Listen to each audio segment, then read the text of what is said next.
여의도 성모병원에서 근무하고 있는 사영경이라고 합니다. 저는 국민건강보험 데이터를 이용해서 타비와 사바의 그 임상 아웃컴을 비교한 그 리얼월드 비교 연구 데이터를 소개해드리고자 하겠습니다.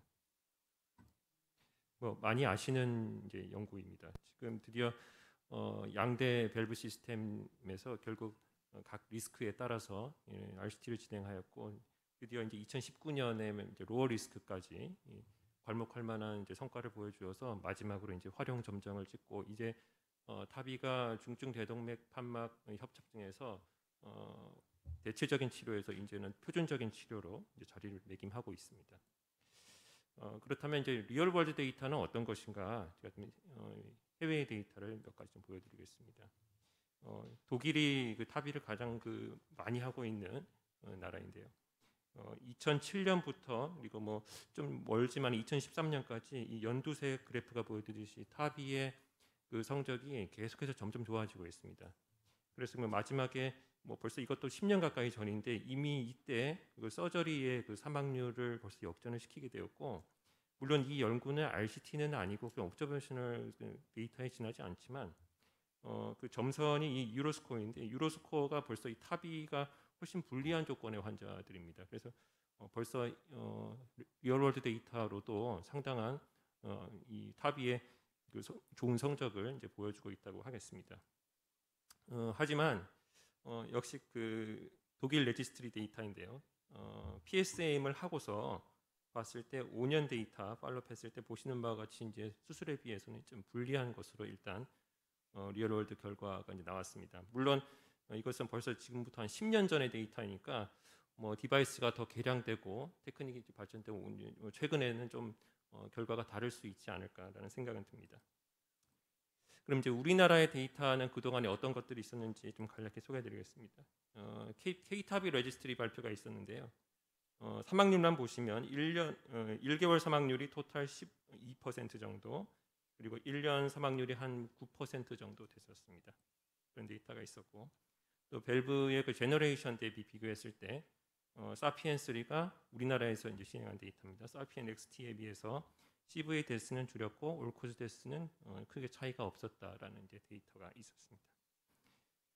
요거는 이제 앞서 데이터는 이제 서저리와 타비를 직접 비교한 건 아니었고, 요거는 이제 우리나라에서 시행된 것들 중에 서저리와 타비를 비교한 데이터입니다.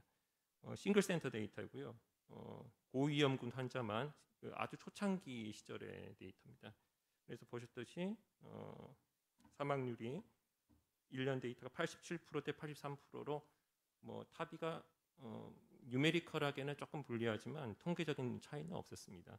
다만 이제 그래프에서 이제 보시다시피 타비가 뭐 너무 일찍 빨리 이 카플란마이어가 끊기는 것에서 볼 수 있는 것처럼 팔로업 듀레이션이 이제 좀 많이 짧았고, 또 이 기간에서 알 수 있듯이 그 파퓰레이션의 대부분이 그 서저리 파트 환자들이 먼저 N수가 많고 나중에 이제 2012년에 근접해서야 타비가 시행이 됐을 거기 때문에 좀 임상적인 인포메이션으로는 조금 부족한 것 같습니다.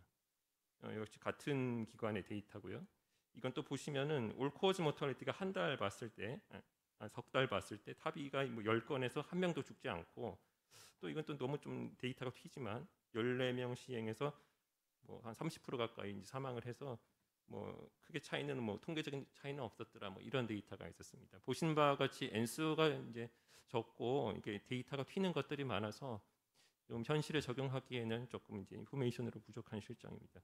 이건 또 다른 센터인데요. 이 흉부외과에서 발표했던 건데, 보시는 바와 같이 35명 수술을 했는데 아무도 죽지 않았더라. 또 역시 정반대의 데이터죠. 이제 이런 것들이 있었습니다. 그래서 이제 제가 우리나라 건보 데이터를 이용해서 좀 N수가 충분히 많은 정보를 이용해서 한번 비교를 해보았습니다. 2015년부터 2018년까지 4개년 동안 서저리 그리고 타비를 코드 분석을 하여서 추출을 하였고, 총 10,000명 정도를 이제 추출을 하였습니다. 미싱 데이터가 조금 있었고, 이 중에 그 밸브 치환수를 이제 AS로만 시행한다는 이제 보장은 전혀 없는 것이기 때문에 임팩티브 엔도카르디티스랄지 AR은 이제 한 제외를 시켰고요. 그래서 각각 한 6,000명, 1,200, 1,300명 정도의 환자가 이제 추출이 됐습니다. 이 중에 이제 나이가 너무 어린 환자 65세 미만은 제외를 시켰고 그 이후에 PSM을 해서 이제 각군에 이제 한 1,000명 정도 환자를 이제 얻었습니다.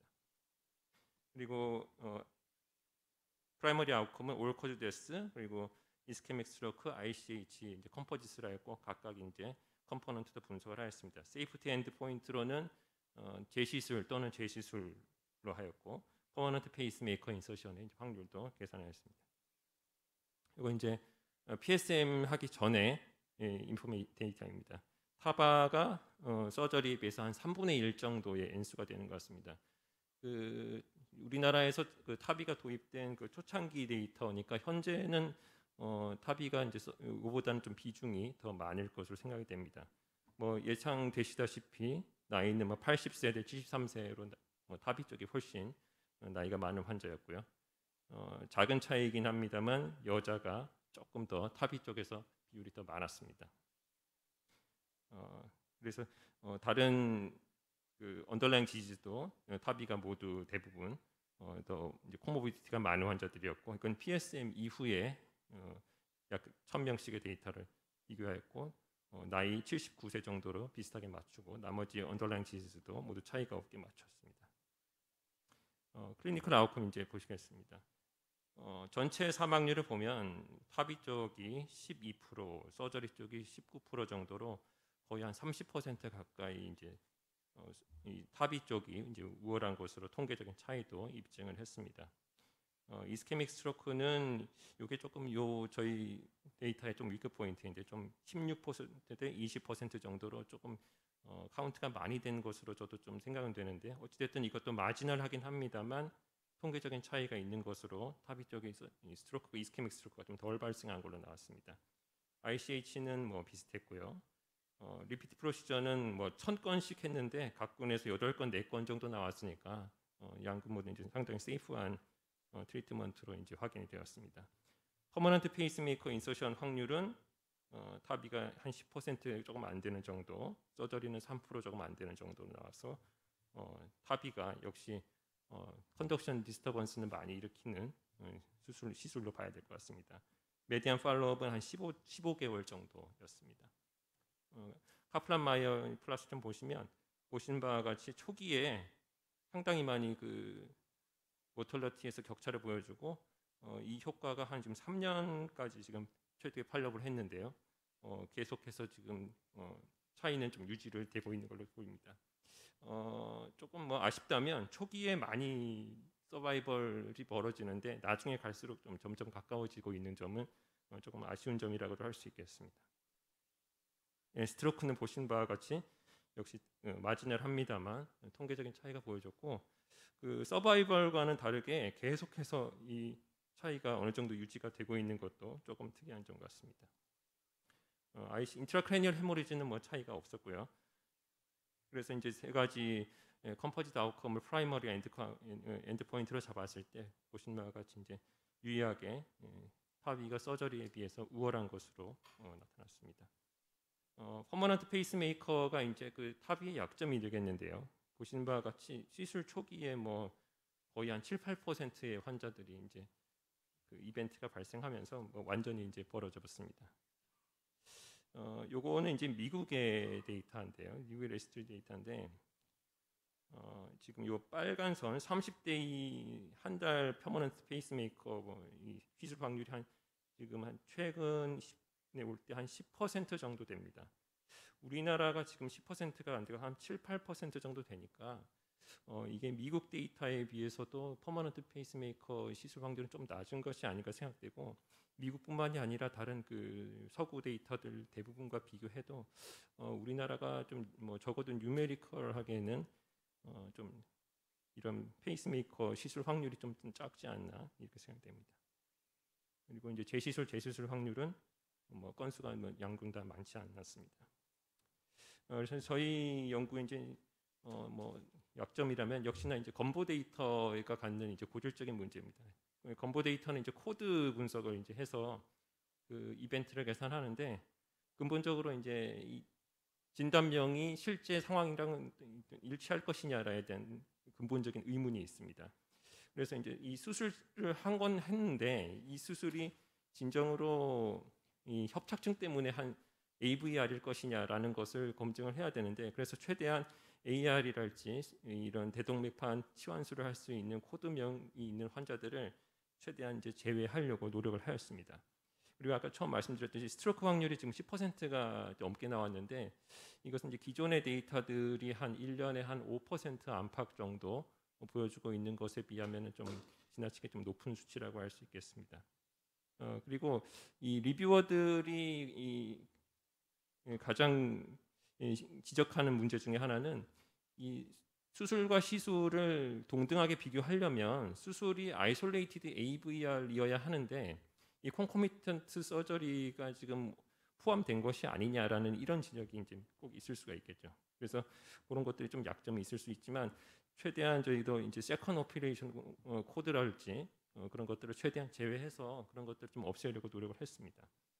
그리고 팔로업 기간이 지금 저희가 이제 메디안이 15개월 정도 나왔는데 전체 인롤 기간이 4년인데도 불구하고 이제 이 정도밖에 나오지 못한 것은 타비가 그동안에 그 시술 건수가 점점 그로잉하는 추세 상태에서의 그 인롤이었기 때문에 나중 후반기에 인롤한 환자가 많습니다. 그래서 어쩔 수 없이 메디안 팔로업은 좀 기대했던 것보다는 좀 적게 나왔고요. 그리고 이제 건보 데이터이기 때문에 뭐 당연한 거지만 이미지 데이터랄지 헤모다이내믹 데이터는 이제 얻을 수 없는 단점이 있습니다. 여기 이제 저도 이제 이번 발표를 준비하다가 이제 알은 사실인데요. 우리는 RCT의 이런 데이터들이 상당히 통계적인 파워가 좋기 때문에 이거를 그 가이드라인에도 활용하고 하지만 정작 이 파트너 3의 이 서저리 데이터를 보시면 이 AVR을 했다고 하는 환자들이 캐비지를 같이 한 환자가 10%가 무려 넘습니다. 그러니까 이제 이 RCT 환자들조차도 사실은 아이솔레이티드 AVR이라고 할 수 없는 환자들을 대상으로 이제 비교를 한 것이죠. 그래서 이제 타비는 PCI를 한 6% 하고 서저리는 한 12% 한 환자들을 내놓고 서로 RCT입니다 하고 이제 비교를 했던 거니까 이런 것들을 고려한다면 이런 리얼 월드 데이터도 오히려 더 가치가 좀 있지 않나라는 생각을 합니다. 그래서 RCT가 그럼 리얼 월드보다 우월하냐? 리얼 월드 데이터가 RCT보다 이제 정말 불리한 거냐? 저는 한번 이런 좀 의문을 한번 드려보고자 합니다. 이 파트너 1의 익스클루전 크라이테리아인데요. 보시면 코로나리 아터리 디지즈가 리버스큘러레이션 해야 된다. 이런 환자들도 다 제외를 하라고 합니다. 그래서 뭐 보면은 뭐 MCS가 있다거나 EF가 많이 낮거나 보시면 뭐 3개월 이내에 GI 블리딩이 있거나 이런 환자들은 제외하라고 하는데 현실적으로 타비가 당장 필요한 환자인데 3개월 이내에 GI 블리딩이 있다고 해서 제외한다? 이런 건 좀 아주 비현실적인 내용이고 RCT로서의 세팅에서 이제 어쩔 수 없는 문제이겠지만 오히려 이런 좀 비현실적인 세팅의 RCT를 고려한다면 이런 리얼월드 데이터가 더 좋은 인포메이션을 우리에게 제시할 수 있지 않나라는 생각이 듭니다. 그래서 이제 종합을 해드리면 우리나라에서 타비가 더 나이가 많은 환자분들 그리고 코모비티가 많은 환자들에서 시행이 되고 있고 올코즈 모탈리티 그리고 이스케믹 스트로크를 각각 줄이는 것으로 확인이 되었습니다. 리피 프로시저 레이트는 생각보다 적은 안전한 시술이었고요. BPM은 레이트가 한 9% 정도 나왔는데 1년에서 전반적으로 웨스턴 데이터에 비해서는 조금 뉴메리컬하게 적었다라는 사실입니다. 저는 발표를 이제 이상으로 마치겠습니다.